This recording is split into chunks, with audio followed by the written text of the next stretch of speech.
Welcome friends, 2024-এর অষ্টাদশ লোকসভা ভোটের ফল ঘোষণা হয়েছে 4 জুন 2024। এই ফলাফলের ভিত্তিতে কোন লোকসভা কেন্দ্রে কোন দল কোটি করে বিধানসভা কেন্দ্র জয়লাভ করলো একটু দেখে নেব।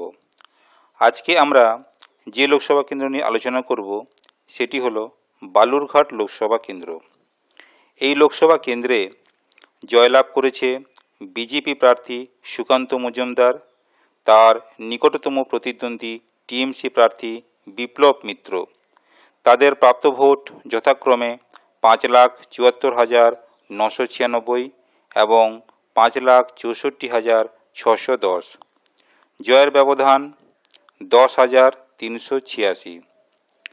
এই বালুরঘাট লোকসভা কেন্দ্রের 7টি বিধানসভা কেন্দ্রের মধ্যে বিজেপি জয়লাভ করেছে 3টি বিধানসভা কেন্দ্র এবং টিএমসি জয়লাভ করেছে 4টি বিধানসভা কেন্দ্র। ভিডিওটি ভালো লাগলে আপনারা শেয়ার করবেন। আপনারা ভালো থাকবেন, সুস্থ থাকবেন। ধন্যবাদ।